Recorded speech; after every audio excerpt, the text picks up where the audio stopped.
Hello and welcome back. On the last episode, we completed Chapter 8, well, Volume 8, um, uh, with two successful endings, though one more successful than the other, because the less successful is saying alcohol solves problems. It might help you in the moment, but it doesn't solve your problems. But yeah, I think the friend on that one was a nice person, personally. Kind of unfortunate how their life is, but we're beginning the halfway point, we're beginning Volume 9 out of 18. Yeah, so halfway there. So just got another. Still more people to go through. Of Gaze is cool and temperature's hot, and Misha's there again. Are we being like refriends? Right. Part of you has always been taking. Part of you has always been taken with the idea of purchasing a one-way train ticket to anywhere and boarding it without looking back, or in your current case, stowing away without looking back. Details. The idea had always seemed too idyllic. It seems so idyllic. No strings, no obligations, just you and your journey. The wind in your hair and and the taste of freedom on your lips. Your little daydream didn't exactly involve careening across the perilous extraterrestrial landscape, but you've always liked to think of yourself as some kind of person who's open to new experiences. We definitely are. Not to mention new friends. In practice, though, this tastes less like freedom and more like nauseous muck. Or muck. Muck or muck. Which is what let you. Which is what you're currently surrounded by. It's not unlike the slime that was in Skylar's Rookup Raccoon, except that slime was weirdly soothing. But this is prickly and burny and uncomfortable. You thought you were being smart by sneaking on board, jumping into some sort of cargo carriage. Oh, how wrong you'd been. The trade-off for not being caught, then maimed and or killed for your blood colour is apparently this. You almost would have preferred the maiming. God knows, you're used to taking a beating by now. So, yeah, Misha Erden again apparently is the second option. So we'll, yeah. Azdaja Knelax. Or Knelax. After it feels like way too long, the vehicle slows down and you take the opportunity to tumble out of your slime jail onto the dusty ground, picking yourself up and hurrying away from the station before you can get spotted. A little while later, you're standing at the beginning of a massive canyon, and your awful train ride almost feels worth it. The canyon stretches on endlessly. Miles of yawning chasms and winding ravines at your feet. It's enough to make your mouth hang open and off. After spending so much time in various gaudy parts of the city, the sight of such pristine natural beauty touches your heart. You feel somehow inspired, like you could belt out the aria or draw a masterpiece if you tried. But before you can begin exploring your hidden creative depths, you're distracted by a noise coming from not too far away. You're not alone. You know what that means. A chance to get yourself more of that sweet, sweet friendship. After so many successful companionship ventures, you're thirsty for more. You pick up your jaw and go and investigate. The sound leaps you towards a trail alongside of the canyon, which in turn leads you down a roomy platform not much lower than where you were started. There's a series of sharp outcrops jutting out from the plateau, and perched atop the highest one is a figure dramatically framed against the moonlight. At first you think he's peering moodily into the distance, but then you realise he's looking through some sort of contraption on his face. Recording coordinates. Looking around, it doesn't seem like to be anyone else here. So what you heard was this fellow's muttering to himself, you guess. I see. He's so wrapped up in whatever he's doing, whatever it is that he's doing, that he hasn't noticed you yet. This guy has been, he's got a hankering after some it's got to be hankering for some company after being all by his lonesome out here in the middle of nowhere. You're sure of it? Hold on. I feel like if we just wave, he's gonna ignore us. So, because he's doing something on his own. If he wasn't on his own naturally, he wouldn't. Yeah. Sporting the most winning smile, you call out and greet, give a jaunty wave. That gets his attention. Well. Would you look at what pub he struck in? Are you lost? That depends on your definition of lost. You prefer to think of whatever you're doing as taking the scenic route, just like indefinitely. Your new acquaintance and hopefully soon-to-be pal snorts, unimpressed. It would be better if you did that somewhere else. Better for me, I mean. Which is the most important issue currently at hand, let's face it. I still have preparations to make, and I'm running out of time. You're kind of cramping my style here. Preparations? For the game, obviously. It's starting any minute now. You have no idea what he's talking about. Seriously? You don't know about dual strifers? Wow. You're even more empty-headed, you're even more of an empty-headed pleb than I thought. That's not very fair thing for you to say. Sure, you might have made a habit of running headfirst into stupidly dangerous situations, but there's no reason for him to assume. Your voice is drowned out by the crackling sound. He levitates down from his perch towards you. Sparks of energy stirring around the sand up into a cloud. After meeting Sarava and Kupram, you come to expect psionic powers from trolls with yellow blood by now, but it still kind of takes you aback. You stumble backwards, falling on your behind. The troll is unbothered by your spill, continuing to address you while you're sprawled on the ground. I'll explain.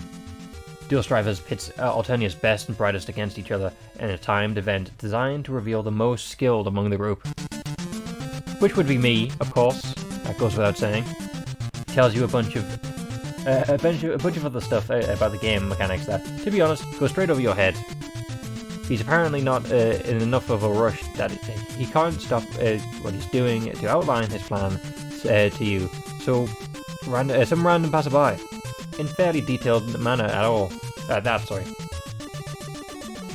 He seems pleased to have an audience, actually. Wow. His friendship is barely even off the ground, and you're already doing great. You get back to your feet and nod along sagely, pretending to understand all his rambling about strategy and whatnot. And then you notice a blinking light. It's coming from the screen over his eye. Huh. Interesting. My scouter can't receive any data about your species at all. I also need to sneeze again. Why is this about games that make me sneezy? He leans forward to look at you. Really looks at you. Up until the point he'd been paying more attention to his own voice and whatever readings he'd been getting on his device, but now he's focused fully on you. It's starting to fluster you a little, actually. That is, until his mouth twists into a smirk. You get a glimpse of a single jack tooth. You know, it's technically possible to join in teams of two. But now you're here. Is he saying that what you think he might be saying? Excitedly, you clarify whether he's asking you to join the game as his partner. Huh. Sure, I'd love teaming up with a clueless nerd like you. No. You'd be a nice element of the surprise, though. I could use you as a collateral resource. Fodder. A lackey. What do you say? That doesn't sound nearly as flattering. But it's an opportunity to help, and you've found so many great friendships by doing whatever favors random strangers have wanted you to do for them already. Why stop now? Okay, I guess that means we got it right with the, what, there we go. Nope, don't save over. Don't save over. There we go. Obviously he wants us to help, so we're gonna say no. You know what? You know better than this. Who does this guy think he is? Trying to turn you into his minion? Everyone keeps expecting you to be useless. You're tired of it. You've accomplished great things, you say, stamping at your feet, kicking up a real hullabaloo. You're a big deal back on your home planet. People practically quiver in their boots when you walk past. And even if you weren't a big deal, even if you were the smallest fry around, you're probably sure you could take whatever he could dish out. He's just a really a really nerd mean guy who looks like he fell out of the IT department straight into a discount bin of bad Matrix cosplay cost-offs. You have no idea what you're doing. Absolutely not. Nothing you've said about yourself is true. You're spraying hot hair and pure vitriol. Running on a modicum of confidence you've built up, bluffing your way through the variety of mishaps you've encountered before now. You throw up your hands when you're done, both out of exasperation and the kind of ending flourish of your little speech. There's a deafening rumble behind you. When you turn around, it's just in time to see one of the outcrops shudder dramatically into a pile of detritus. Your eyes go wide. Either the rock was already weakened and chose at that moment to break, resulting in the best convenience ever, or you have a secret telekinetic powers on your own and you've never known about it until now. Whichever it is, it grants you a venting session, a healthy dose of gravitas. Azdaja, okay, guess we know his name now. Well, I mean, like, because he's never said, this is my name. But, yeah, obviously we can see it in the display. Azdaja looks at you with a complicated expression on his face. Like he's mad at you, but also like you paid him a really nice compliment. What a brazen proposition. What? Proposition? If you're propositioning anything, it's for him to consider you as an equal rather than some kind of sidekick. That's all. Let me tell you something, alien. I've heard things through the spherical fruit string about... spherical fruit string? Because I know it's like the word about the windmill or something. Spherical fruit string. Oh, is it the grapevine? Yeah. Yeah. About someone else in my line of work who caused quite a stir recently. Others have been blowing up, saying a group of girls assassinated a sea dweller. Okay. I had reason to suspect she'd show herself here today. I was looking forward to seeing as if she's as good as the rumors say she is. A global girl. That's what the alerts say. But as the one of the mercenaries in that business, I know better. They must have been wearing a disguise. He points a finger at you. You, despite that not being from Alternian origin, have a record. Do we? You've shown up here to a dueling session in a rumpus robe and nub slits. He indicates your flowing gown and heels. We're wearing heels? Okay. Do we look good in them, at least? You know, there's no point wearing heels if we're not. Which could easily be another disguise to throw off the drones of your scent. And, as you so gracefully demonstrated, you're powerful. You're easily the most suspicious person I've come across here yet. Who's to say you're not not the mysterious killer? You realise that he's been floating gradually higher and higher in the air as he's talking to you, until he's hovering over you almost predatorially. Crap. What have you done? If it's a fight you want, it's a fight you'll get. Okay, his eyes light up and bright blue beams explode the rocks next to you. You turn tail and run, but he follows, trailing along behind you like some kind of angry helium balloon. Haha, you're helium balloon. Got it. That's what the game has dubbed him. He doesn't stop shooting at you. You can feel the lasers rush past you, rustling your hair and clothes as they cut through the air. Gosh, he's powerful. It takes you your breath away. You'd be in awe if you weren't busy running for your life. You almost wish that you had some sort of device that would measure how powerful he is. Except, no, not really. On second thought, knowing how his exact power level would probably be so frustrating that you'd immediately break whatever device you would call it for, that would call for, with your bare hands. As strong as he is, though, you can't help but notice that none of his shots are actually they're all that close to hitting you. It's like he's trying to intimidate you, provoke you into fighting back. You have to get away from him as quickly as possible before any of his blasts actually connect. Before you know it, you scurry your feet. Your scurrying feet is taking you back to where you started, train station. Would you quit running around like a cluck beast with a severed think pan? You came on to me. Now you won't follow through. False. False. Get back here and fight.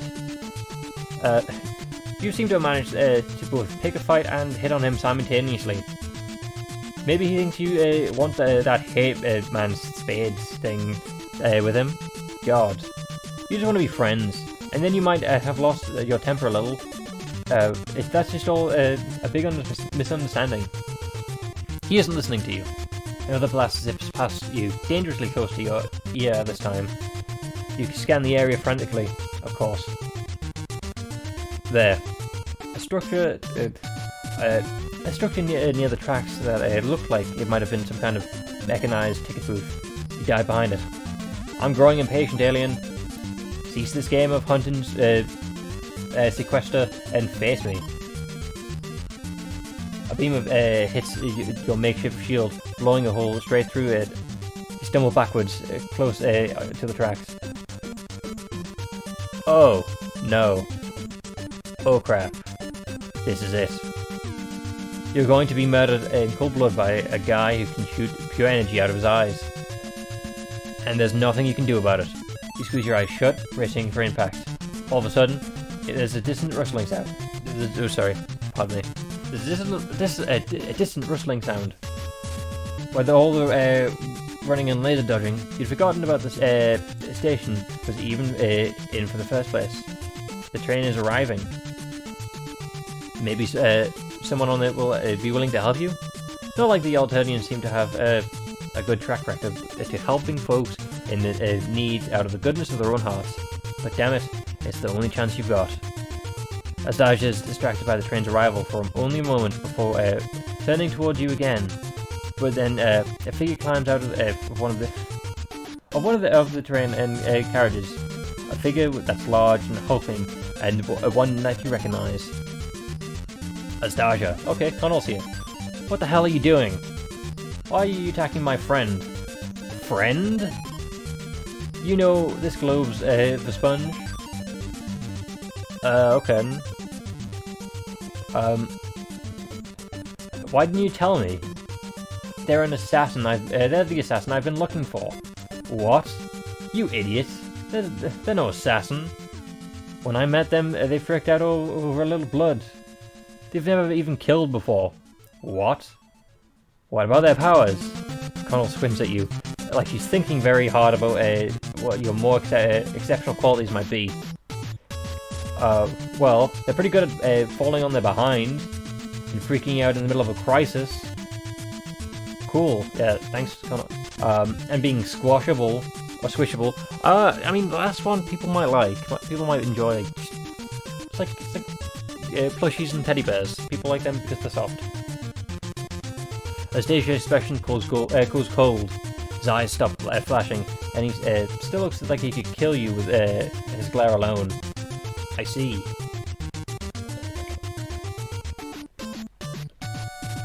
So that's why you were running away, because we're useless. You were lying. Yes, It's an advanced technique. What an immature ruse. You're the one who fell for it.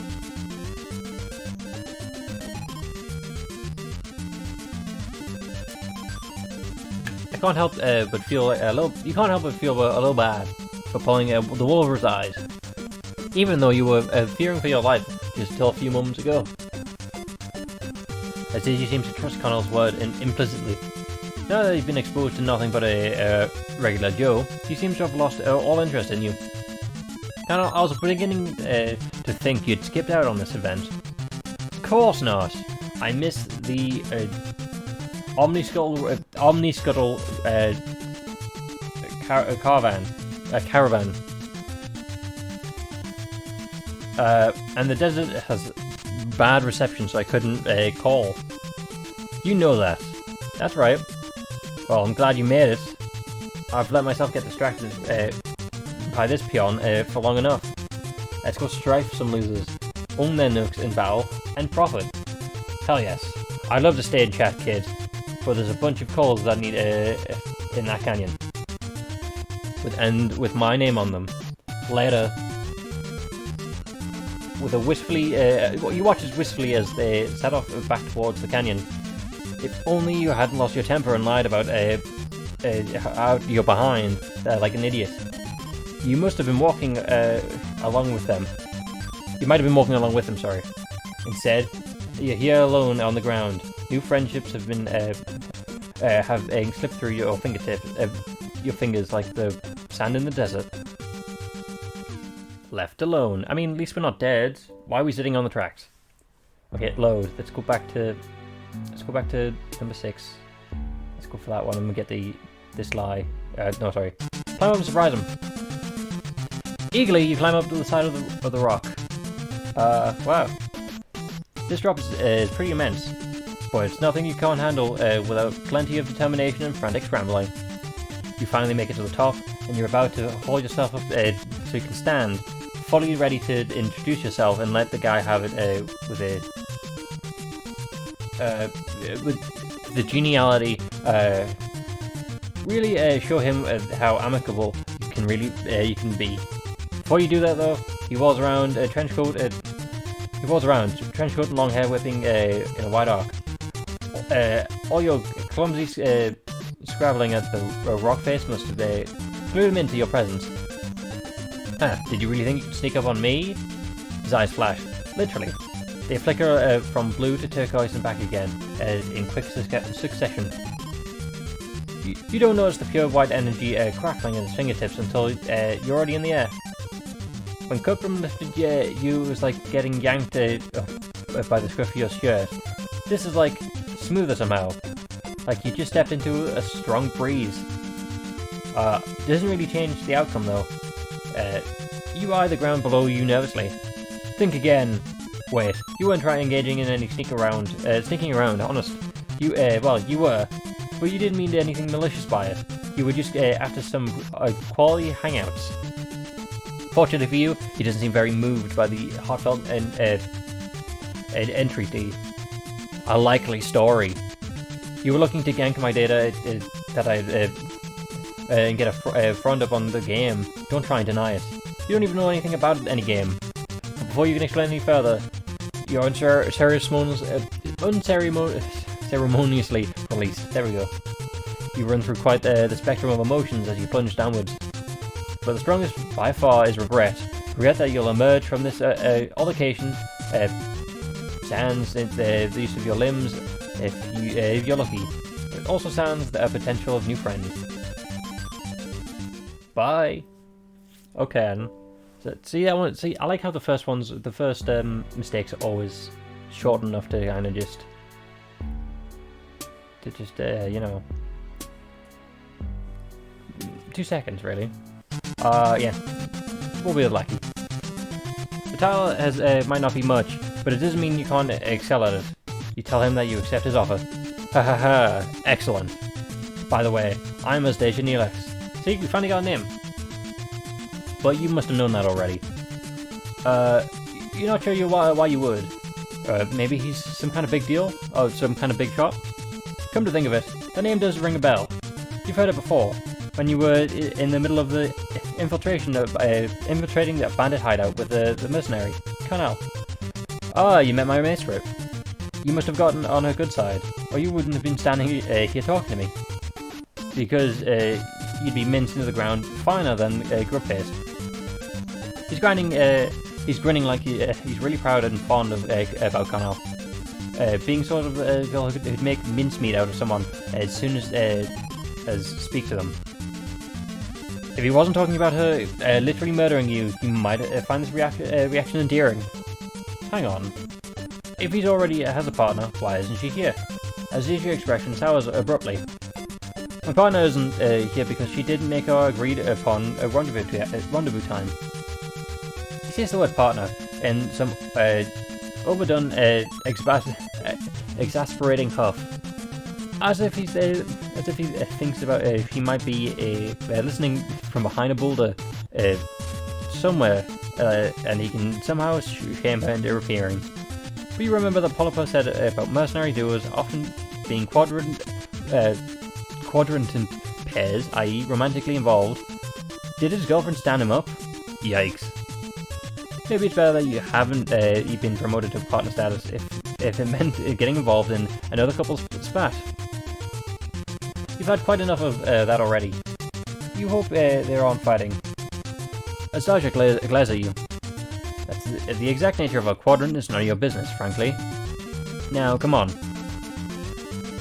We're wasting time. He steps off the edge of the plateau, descending into in a crackle of energy, and floating you into a canyon below, along with him. It's a terrifying ride, but but the view it affords is pretty amazing. Soon you reach the bottom. We should keep going. There's someone else in the valley. We'll get the drop on them if we move fast. He grins confidently, his coat flapping behind him. There isn't any wind down here though. Is he flapping his own coat with a sigh for dramatic effect? Ha! First blood to Knelax. You blink, tentatively repeat, blood? Yes, blood. He says it in the same way he enunciated the name of the competition earlier. Like it should have been painfully obvious. Like I told you, our aim is to take our opposition, swiftly and painfully. To win, we have to be the last team standing in the entire canyon. Weren't you listening when I explained it earlier? God damn it. You'd been proceeding under the assumption that this was some kind of elaborate competitive laugh. Like, solve some puzzle, get out of the giant canyon before the other guys type of deal. That seems like fun, honestly, especially if it's like a canyon that's like a maze, because then you can... Obviously, that's a race. That seems like fun. And not life-threatening. Hopefully not life-threatening, because, I mean, you know... Perhaps arm wrestle your competitors into submission, and you can wait if you run into them. But no. This game involves actual violence. You probably shouldn't be surprised. You've been on Alternia... You've been on Alternia long enough to now discern that boy trolls should do love killing. You've made friends with plenty of trolls who have been less bloodthirsty hobbies, though. You ask him whether he's ever considered getting into excessive bodily force poetry, or screaming sick beats of pen. Please, you're kidding, right? Now is no time for joking around. Don't tell me you're already getting frosty stub pods. I can't think of someone with such a flimsy sense of conviction. You reassure him that no, of course not. Your strip pods are as toasty as heck. But he's no longer paying attention to you. His scouter glints. There. He flashes past you before you can blink, riding it with the wave of his sigh as a collection of rocks sling by behind you. Target acquired. Nice try, thinking you can outsmart me by laying in wait and launching an ambush. Cowardly move, and sloppy. Very sloppy. Now, prepare to get owned. Resistance is oh crap. Abruptly, Azdaja freezes. You hesitate, unsure as what sort of threat you're dealing with here. But then a troll girl with a cerulean blue symbol on her shirt pops up from behind the rocks. She giggles menacingly as Azdaja makes a turn towards you, his expression is blank. His nifty brain powers are now under your competitor's control. To echo Azdaja's statement, oh crap. You need to do something fast. You have a harebrained thought that maybe you can grab Azdaja and physically press him from her control. You launch yourself towards them in a mad dash, attempting to call out a chilling battle cry, but it comes out more of a pathetically broken yell. The girl laughs again, Azdaja's eyes flash brighter than you'd seen him so far, almost blindingly. Oh hell. Those are straight up eye lasers, aren't they? They're really powerful. Holy crap. You've met some strong trolls, but this is kind of a power is something else. If Azdaja was a character in a video game, and you were assigned to quantify a number to measure his power, some kind of level, perhaps that number would be, well, it would be very high. That's all you're saying. That's the second Dragon Ball reference today. Azdaja's lasers shoot at the point above you, soaring a deep gash into the rocks and sending rubble toppling downwards.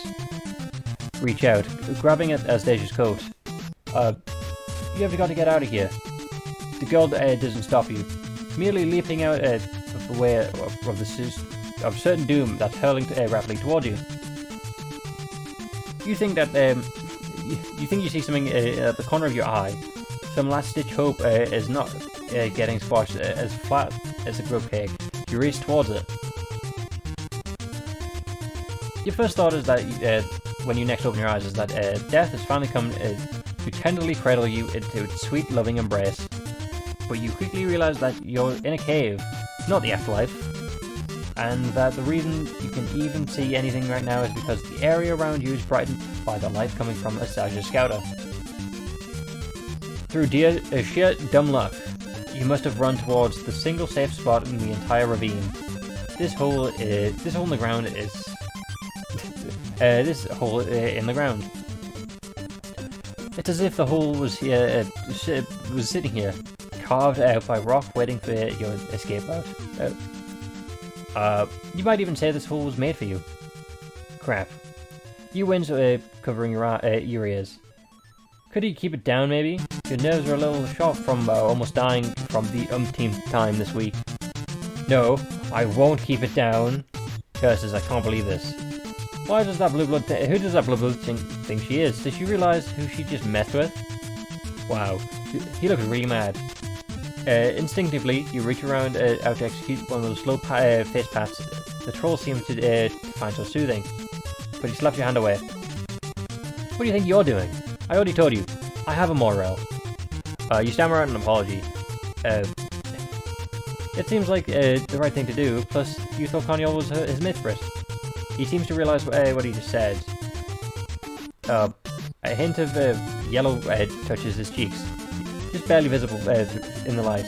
That's what I said. I already have a mistress. You're pretty sure you heard him right the first time. And you're also pretty sure that those two are different sorts of relationships, but you let out the subject drop.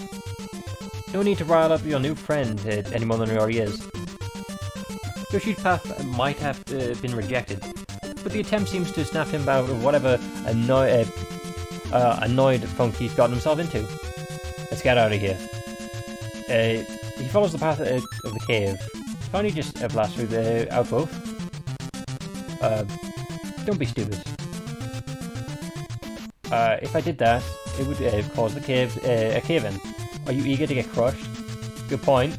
You're acting just like Connell. So ready to rush in without a game plan.